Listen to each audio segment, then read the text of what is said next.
We've already seen how the might of the U.S. Army's machines can sometimes crumble under the weight of unforeseen circumstances, human error, or sheer bad luck. But trust me, we're just getting warmed up.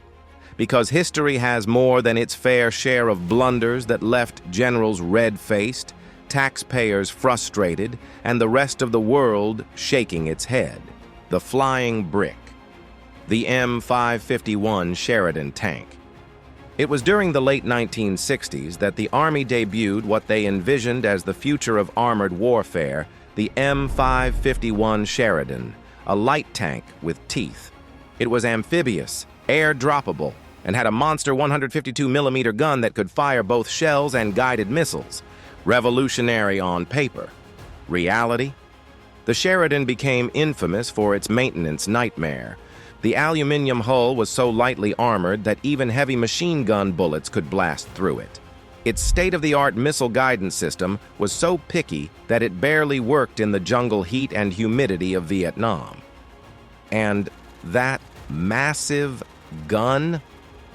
Each time it was fired, it recoiled so violently that delicate internal parts shook loose.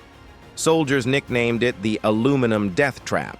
Not quite the morale-building moniker the Army desired. Though it did see combat, the Sheridan was as much a lesson in exaggerating promises as battlefield dominance. The Great Baghdad Tank Roll. In the 2004 invasion of Iraq, one of the Army's Abrams tanks, which is ranked among the finest in the world, could make headlines for all the wrong reasons. In the chaos of city combat, a driver took an incorrect turn and ended up onto a narrow overpass. Enemy fire rained down on him as the driver tried to U-turn, just as the 68-ton tank tipped and rolled right off the bridge. The good news? The crew was shaken but only suffered minor injuries. The bad news? The whole debacle was videotaped and re-videotaped on TV news networks worldwide. To the enemy, it was propaganda gold. For the Army, it was a shameful reminder that even the best hardware can be made obsolete by a wrong turn. Black Hawk Down, the hardware angle. Most of us know the 1994 Battle of Mogadishu from the film Black Hawk Down. Even though the film is all about the bravery of the troops, it did bring into focus glaringly the issue that even state-of-the-art aircraft have vulnerabilities when being pushed to their limits. The Army's UH-60 Black Hawk helicopters were hit with RPGs, a weapon that cost a fraction of the price of the helicopter. 2 Black Hawks were downed, and it was a long and bloody rescue operation. It wasn't that the Black Hawk was badly designed, far from it, but Mogadishu showed that excessive confidence in weaponry could lead to disaster when matched against determined adversaries who had low-tech but effective ordnance. The XM2001 Crusader debacle.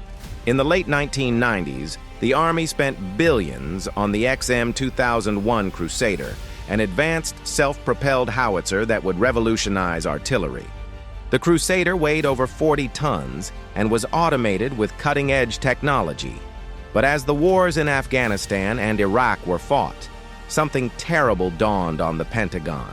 The Crusader was too heavy, too complicated, and too geared for Cold War-era combat tactics, no longer relevant. In 2002, Defense Secretary Donald Rumsfeld closed the program after $11 billion worth of funds had already been expended. Critics labeled it the most expensive paperweight the Army never sent overseas. The case of the missing nuclear bomb. Yes, you read that right, the United States military once lost a nuclear bomb, although this one indirectly involves the Army through joint operations. It's too shocking to omit. In 1958, a B-47 bomber collided with an F-86 fighter mid-air over Georgia. In order to avoid an explosion, the crew jettisoned a Mark 15 nuclear bomb into the sea off Tybee Island. The weapon had the live high-explosive trigger, even though there were reported quotations that it lacked the nuclear core. Even after mass searches, the bomb was never discovered. To this day, it's still out there off the coast of Georgia, a grim reminder that even the most threatening hardware can quite literally slip through our fingers. The Humvee roll problem.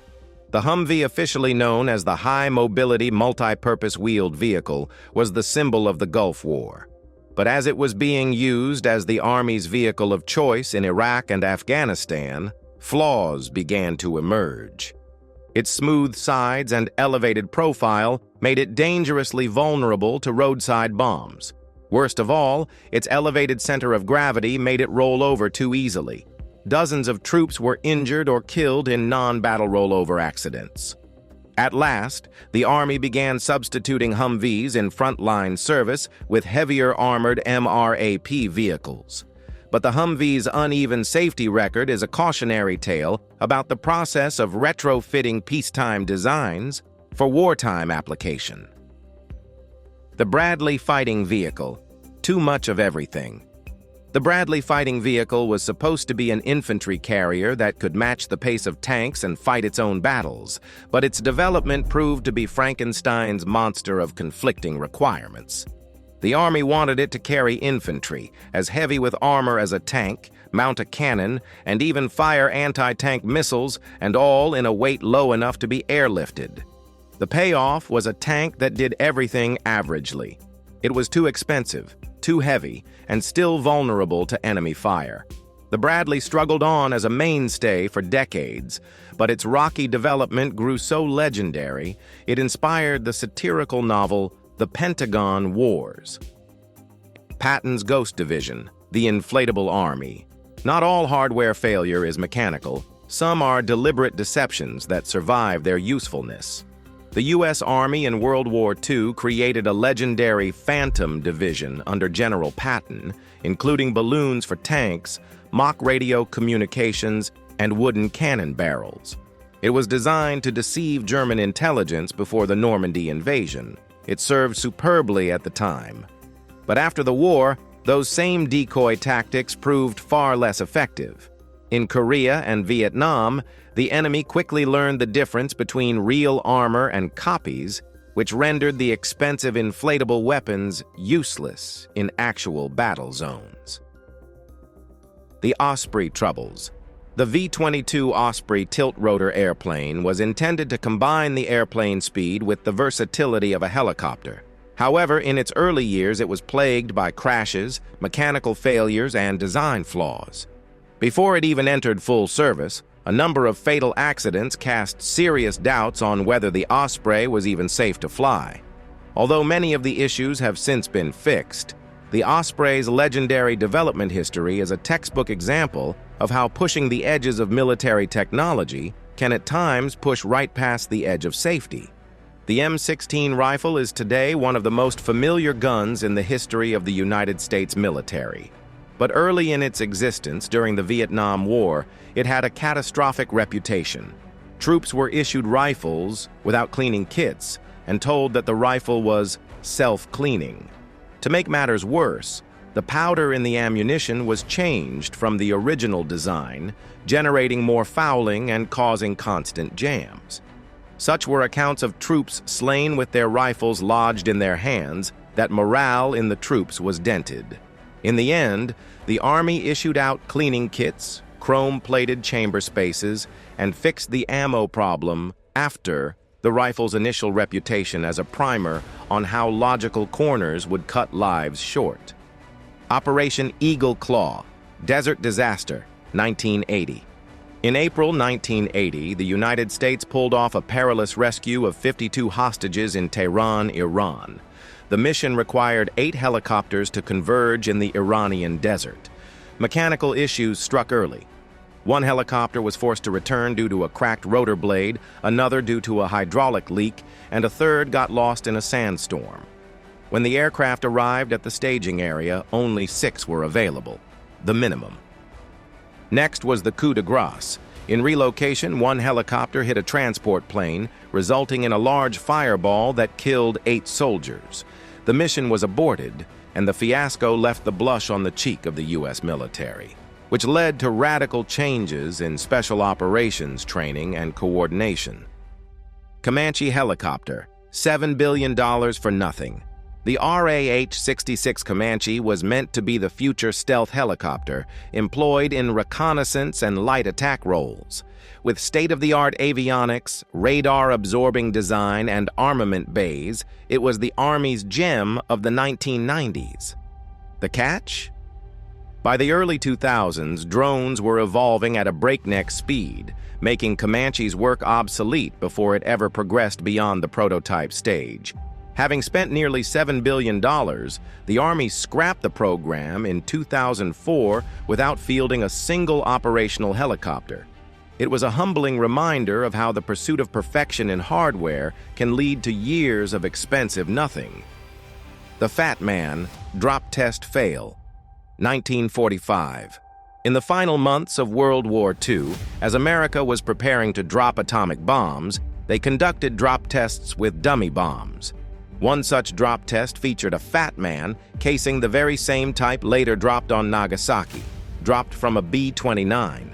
Unfortunately, the bomb detached from its mounts early, smashed into the bomb bay doors, and disabled the aircraft before flying to the ground. Luckily, it was a non-nuclear version. But the mishap served to point up the fact that even in the dawn of the nuclear age, America's deadliest equipment remained susceptible to good, old-fashioned mechanical breakdowns. The M247 Sergeant York, radar can't tell a tree from a helicopter. The M247 was a daring self-propelled anti-aircraft gun designed in the late 1970s. Fitted with radar and twin 40mm guns, it was meant to guard U.S. soldiers from low-flying aircraft. During testing, however, the system's radar famously locked onto a latrine fan in the area, mistaking it for an attacking helicopter.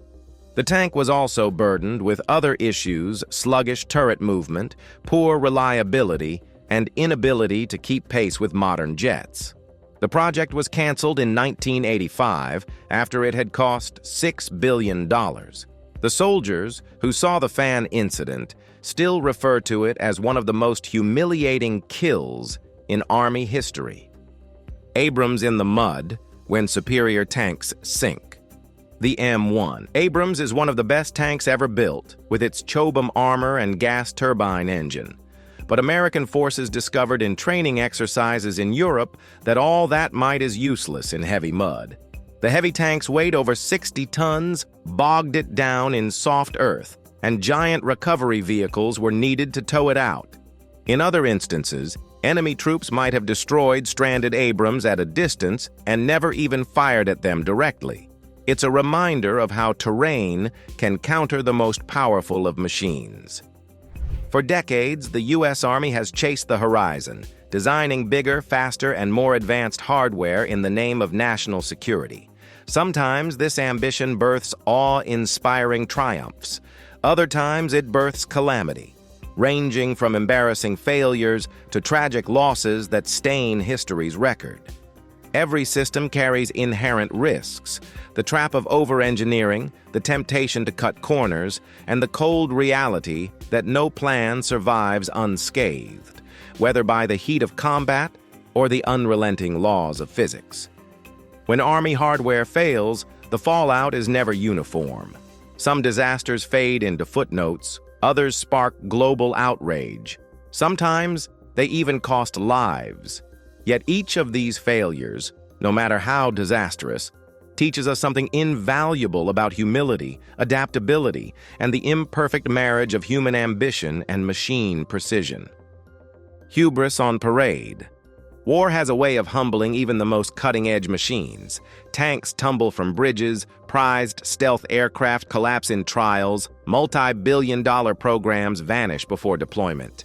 These missteps aren't just engineering faults. They're cautionary tales born from flawed designs, flawed decisions, or just plain bad luck. For all our tech, when the people behind it, the strategies directing it, and the battlefields challenging it fall out of alignment, even a war machine built with precision can become an expensive mistake. Yet therein lies the painful beauty of failure. It teaches, it forces change, it tempers the arrogance of thought with the wisdom of experience.